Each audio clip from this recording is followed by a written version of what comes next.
Assalamualaikum warahmatullahi wabarakatuh. Alhamdulillahi rabbil alamin. Wa bihi nasta'inu ala murid dunya waddin. Wassalatu wassalamu ala asrafil anbiya wal mursalin wa ala alihi wa ashabihi wa man tabi'ahum bisanin ila yaumiddin. Qala Allah ta'ala fil Qur'anil Karim, A'udzu billahi samil alim minasyaitonir rajim. Ya ayyuhalladzina amanu taqullaha haqqa tuqatih wa la tamutunna illa wa antum muslimun.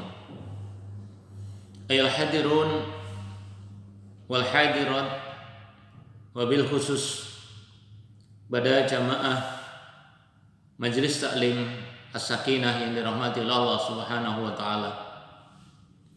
Mari kita bersyukur kepada Allah Subhanahu wa taala di mana Allah telah memudahkan diri kita, memberikan kenikmatan kepada kita sehingga kita bisa dimudahkan oleh Allah hadir di majelis yang mulia, yaitu majelis ilmu. Dan inilah satu kenikmatan yang besar di mana Allah memudahkan diri kita untuk bisa melaksanakan aktivitas-aktivitas ini, dan ini adalah bagian dari nikmat yang harus kita syukuri. Jemaah masjid dan majelis taklim As-Sakinah yang dirahmati oleh Allah Subhanahu wa taala. Pada pertemuan hari ini kita akan melanjutkan kajian kita dari kitab Tafsir Al-Hikmah yang kita bahas sudah masuk pada surat An-Nisa ayat yang ke-20. Setelah kita sebelumnya membahas tentang kewajiban seseorang yang diberi amanah untuk mengurus harta anak yatim. Nah, pada kajian yang kali ini, pada poin yang ke-63 terkait dengan mahar. Tetapi agak berbeda ketika kita bahas pada surat Al-Baqarah atau pada kajian tentang mahar pada jilid yang pertama. Jemaah yang dirahmati Allah Subhanahu wa taala, mahar itu bagian pemberian seseorang atau seorang laki-laki atau seorang suami kepada seorang istri, yang itu menjadi bagian dari syarat pernikahan itu. Nah, oleh karena itu dalam pernikahan, dalam akad biasanya mahar itu disebutkan. Dan kita tahu mahar ini menjadi hak milik, ya.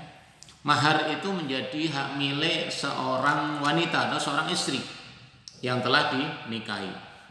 Dan seorang suami dilarang mengambil mahar tersebut kalau sudah melakukan tuhul, yaitu hubungan suami istri dalam pernikahan itu.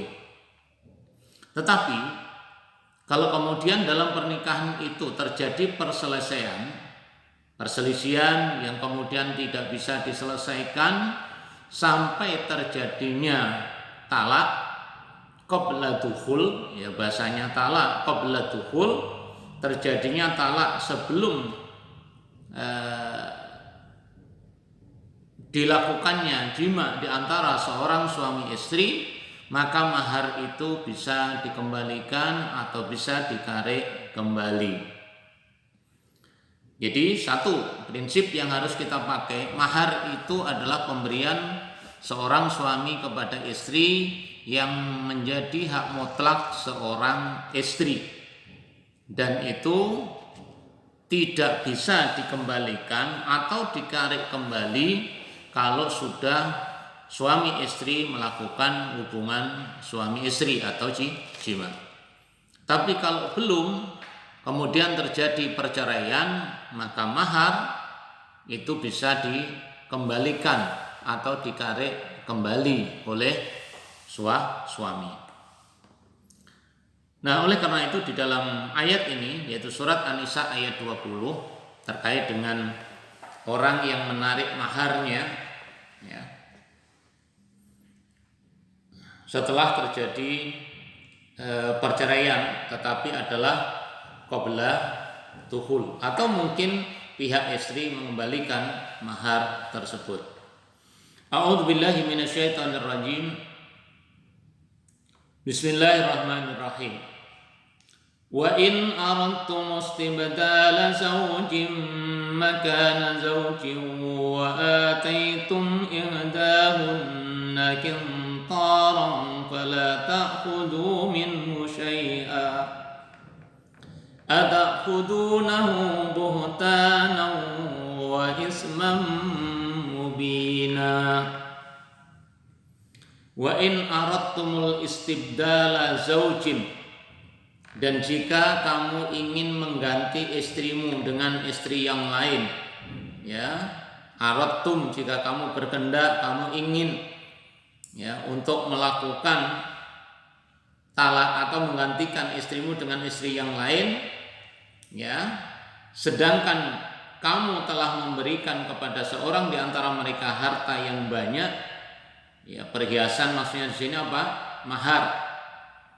Maka janganlah kamu mengambil kembali daripadanya barang sedikit pun, apabila kamu akan mengambilnya kembali dengan jalan tuduhan yang dusta, dengan menanggung dosa yang nyata.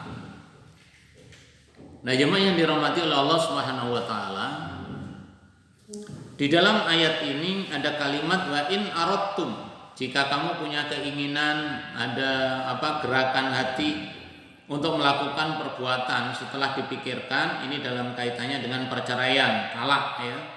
Makanya hendaklah dipikir dahulu kalau ingin melakukan perceraian. Jangan gampang melakukan perceraian, jangan mudah menceraikan. Ya, karena apa? Kalau orang sudah gampang menceraikan seorang istri dengan alasan yang tidak benar, maka itu bagian dari dosa, ya. Nggak ada alasan, ternyata itu diceraikan istrinya, berarti itu dia menanggung dosa. Makanya kalimat istibdal, badal, ya, badal badlun, berarti itu adalah mengganti. Kemudian kata zaujin atau zaujun di sini, zauj itu sering diterjemahkan dengan istri, ya, zaujatun, zaujun suami, ya. Kalau makna yang aslinya bisa pasangan, ya, pasangan itu namanya adalah zauj, yaujun. Tapi yang dimaksud di sini adalah seorang istri. Jadi kata aslinya adalah zaujun, itu pasangan, bisa suami, bisa istri. Nah, kemudian kalau seseorang dengan ayat ini mengambil mahar yang telah diberikan ketika mereka melakukan pernikahan, maka itu jika salah di dalam melakukan perceraian, maka orang tersebut atau seorang suami yang menceraikan istrinya dengan cara yang tidak benar, tanpa alasan yang benar, maka dia termasuk orang-orang yang berbuat dosa. Jemaah yang dirahmati oleh Allah Subhanahu wa taala. Kemudian kata kintoron, ya, kata kintoron itu sendiri artinya adalah ukuran atau timbangan yang berat. Ya. Timbangan yang berat, yaitu timbangan harta yang banyak. Namun karena mahar, ya, mahar itu tidak harus ditimbang, ya, mahar itu tidak selamanya dengan emas atau dengan perak, maka kadang-kadang mahar itu pun dalam bentuk misalkan ada waktu sholat atau yang lain, maka tidak semuanya dianggap bagian dari yang harus ditimbang. Tapi paling tidak bisa diukur, ya. Bisa diukur kira-kira nilainya berapa. dari nilai ukuran timbangan itu. Nah, di dalam hadis yang diriwayatkan oleh Imam Al-Baihaqi, ya, di dalam riwayat Imam Al-Baihaqi disampaikan, ruwiya Al-Baihaqi fi sunanihi anna Umar bin Khattab qala ala la taghlu fi sadaqatin nisa. Katanya sahabat Umar radhiyallahu an, dia menyampaikan, ya, ingat jangan berlebih-lebihan dalam memberi mahar kepada perempuan. Nah, ibu-ibu yang dimuliakan oleh Allah Subhanahu wa taala dan jamaah as-sakinah yang dirahmati oleh Allah Subhanahu wa taala, mahar itu, kenapa ini sahabat Umar tidak memberikan, jangan memberikan yang mahal. Ya, walaupun mahar yang banyak itu lebih baik gitu loh. Tetapi jangan sampai memberikan mahar yang berlebihan kemudian nanti menjadi nyesal ketika bercerai, atau orang mau membalikan atau menarik kembali itu ada perasaan tidak enak gitu. Maka dari itu sahabat Umar memberikan peringatan agar mahar itu sewajarnya. Juga tidak boleh seenaknya sendiri, maharnya murah itu ya. Maharnya murah atau mahar yang apa? Ya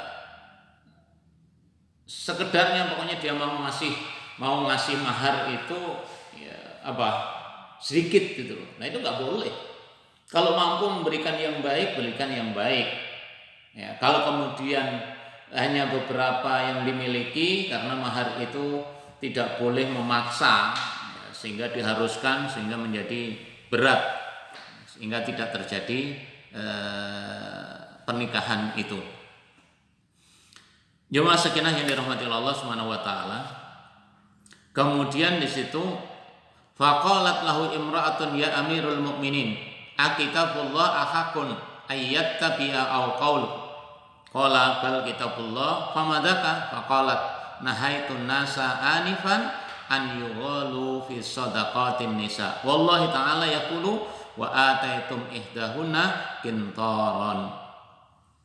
Lalu ada seorang perempuan itu berdiri sambil mengatakan, wahai Amirul Mukminin, ya, wahai sahabat Umar Khattab, Amirul Mukminin, kitabullah, ya, Al-Quran, kitabullah akakun ayyatabi'a au qauluk. Nah, yang wajib yang diikuti itu perkataan engkau, ya, atau Al-Quran. Kalau tagnya ini yang harus kita ikutin, ya, kitabullah atau pendapat engkau wahai sahabat Umar atau Amirul Mukminin. Nah, jawabnya sahabat Umar bin Khattab radhiyallahu an, yang wajib diikuti adalah kitabullah. Ya, famadzaka, memangnya kenapa? Ya, kalau engkau bertanya, faqalat, lalu wanita itu bertanya, nahaitu nasa anifan an yughalu fi shadaqatin nisa. Ya, kamu tadi mengatakan atau kamu tadi melarang, nahaitu atau tadi engkau melarang manusia berlebih-lebihan dalam memberikan mahar kepada perempuan. Padahal Allah berfirman, wa ataitum ihdahunna qintaran, dan kamu memberi seseorang di antara mereka harta yang banyak. Atau kemudian sahabat Umar menyanggah asobatim imra'atan wa akhta'a Umar.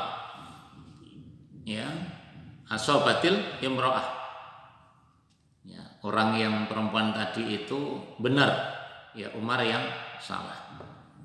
Artinya ginilah, bahwa mahar, ya,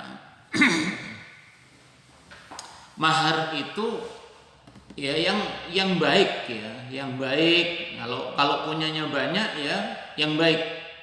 Kalau ternyata tidak mampu, dituntut yang lebih, maka seseorang harus memberikan yang sewajarnya. Bahkan kalau kita baca nanti hadis-hadis yang terkait dengan mahar, ya, di kitab Nailul Autor, itu ada yang orang tidak mampu memberikan mahar, ya sampai disuruh apa? Kalau nggak punya barang sesuatu pun, ya cincin dari besi, ya cincin dari besi, ya nilainya berapa sih? Atau kalau nggak punya lagi, ya udah sarung itu dibuat mahar. Ya, makanya apa ya, mahar ini tergantung kemampuan pihak suami dan juga kesepakatan dari pihak istri. Kalau kita kebetulan punya anak, punya cucu, ya tidak boleh menuntut mahar yang mahal-mahal. Sementara calon suaminya hidupnya pas-pasan, uangnya juga pas-pasan. Itu namanya pemaksaan. Ya. Dan ini ada beberapa hadis yang disampaikan oleh Rasul Shallallahu Alaihi Wasallam. An Aisyah qalat qala Rasulullah sallallahu alaihi wasallam inna min yamunil mar'ati taisiru hitbatiha wa taisiru sadaqiha. Rawahul Al-Hakim dan juga Imam Al-Baihaqi. Jadi Rasul menyampaikan dari sahabat Aisyah radhiyallahu anha bahwasanya Rasul sallallahu alaihi wasallam menyampaikan inna min yaminil mar'ati tasiru hitbatiha wa tasiru sadaqiha. Maksudnya apa? Sesungguhnya di antara keberkahan, ya, di antara kebaikan, di antara keberkahan nasib seorang wanita ialah ketika dia mudah untuk dipinang atau ketika dilamar itu tidak berbelit-belit, ya, tidak banyak alasan. Begitu juga mudah dalam hal mahar.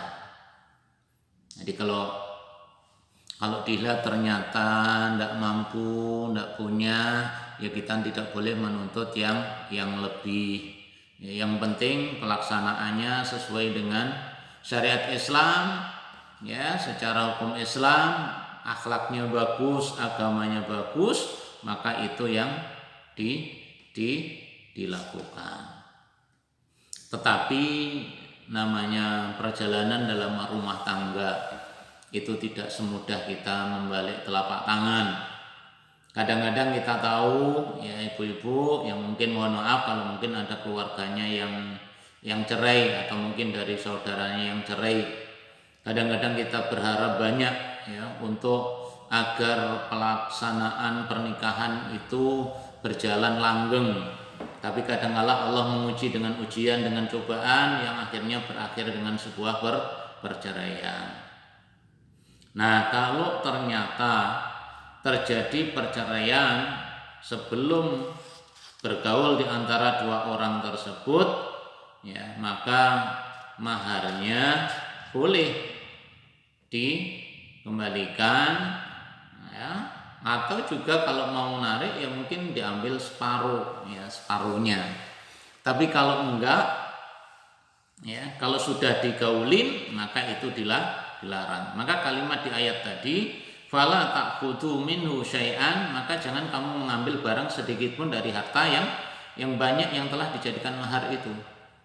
Ya, yaitu suami menceraikan istrinya tidak diperkenankan untuk menarik kembali maharnya, baik maharnya itu banyak atau sedikit. Tapi apa? Kalau dia sudah dicampuri. Sebagaimana yang dulu pernah kita kaji dalam surat Al-Baqarah ayat 229. Allah di sana berfirman, "Wala yahillu lakum an ta'khudhu mimma ataitumuhunna syai'an." Jangan kamu menghalalkan. Nah, tidak, artinya wala yahillu lakum an ta'khudhu mimma ataitumuhunna syai'an. Jadi jangan kamu mengambil, ya, sesuatu dari apa yang telah kamu berikan, ya, suatu itu illa ayyakhafa alla yuqima hududallah, kecuali kalau engkau takut, ya, tidak bisa menegakkan hukum Allah Subhanahu wa taala. Ya, jangan sampai apa? Jangan sampai mengambil mahar atau bahasanya tidak halal bagi seseorang mengambil kembali sesuatu pemberian yang telah diberikan kepada mereka, ya, kecuali kalau mereka khawatir tidak akan dapat menjalankan hukum-hukum Allah. Kemudian wa in hiftum, ya, fa in hiftum alla yuqima hududallah fala junaka alaihima fi maftadat bih. Ya. Kalau ternyata kamu khawatir bahwa keduanya atau suami istri, ya, nah, keduanya itu maksudnya adalah suami istri tidak dapat menjalankan hukum-hukum Allah, maka tidak ada dosa atas kalian. Fala junaha, ya, tidak ada dosa atas keduanya tentang mahar yang diberikan oleh istri untuk menebus dirinya. Maksudnya apa? Mengembalikan, menebus dirinya, yaitu permintaan cerai kepada suami dengan mengembalikan mahar yang telah diberikan, ya, kepadanya dengan cara tebusan sebagai iwad. Makanya ada ketika akdu nikah itu ada namanya sigot taklik, ya, yang dibaca oleh seorang suami, ya, terkait dengan tanggung jawab suami terhadap istri dan beberapa hal yang jika dilakukan oleh suami kemudian suami menterlantarkan istri, tidak memberikan nafkah, itu bisa jatuh talak kepada keduanya sehingga terjadilah talak itu. Dalalatul ayat, jadi dalil pendalilan ayat ini, uraian dari ayat ini bisa kita ambil. Yang pertama bahwasanya perceraian dalam Islam itu kalau kita lihat hadis-hadis sebetulnya ada larangan, ya, ada larangan.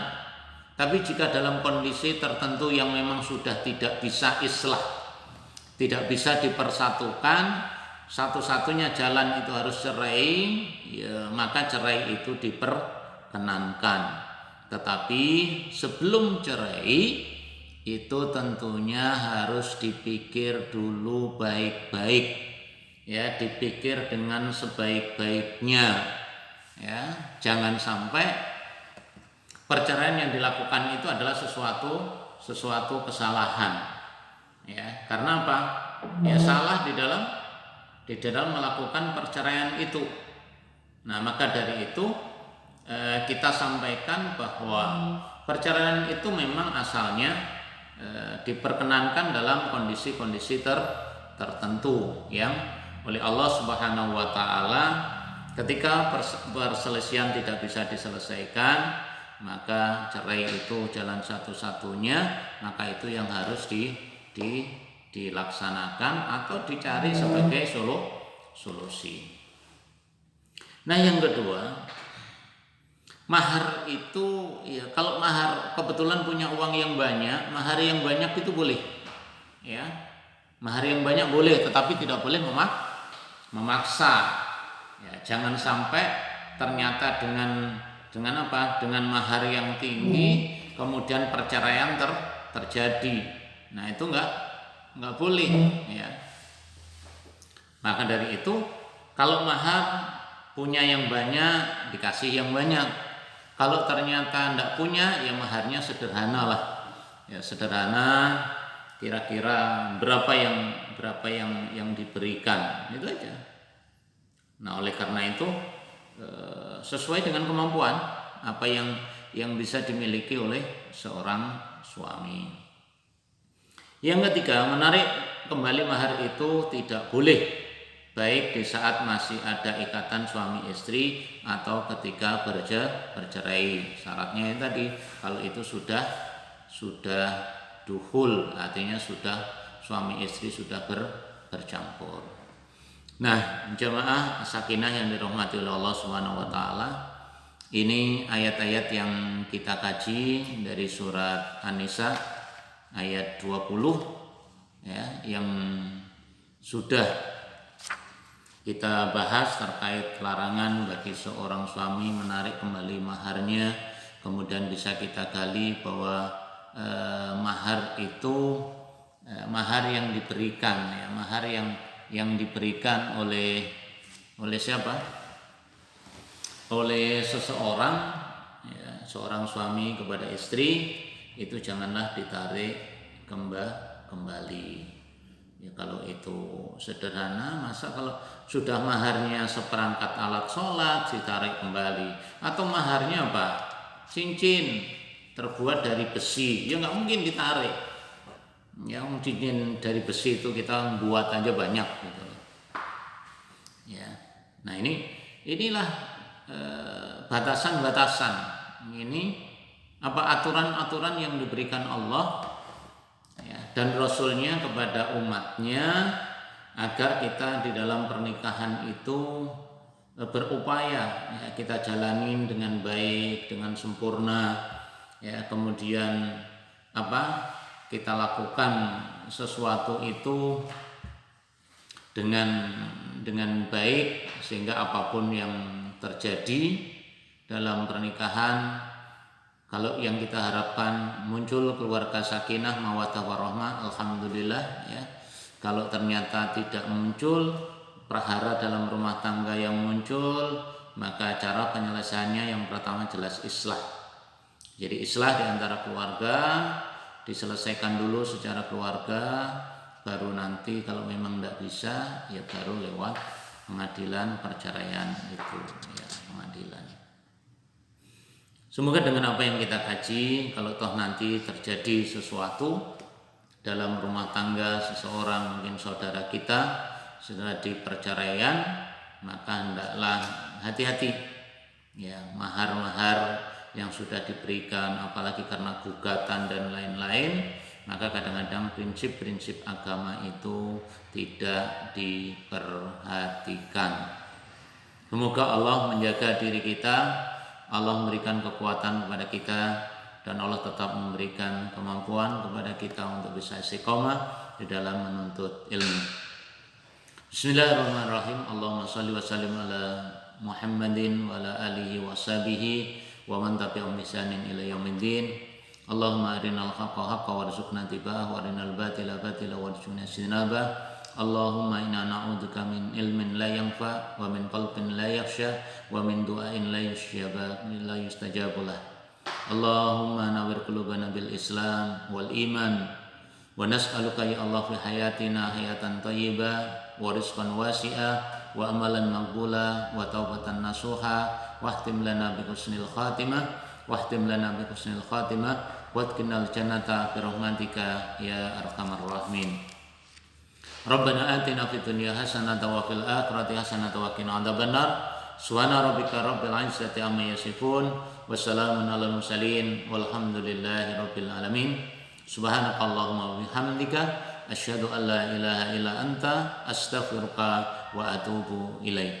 Wassalamualaikum warahmatullahi wabarakatuh.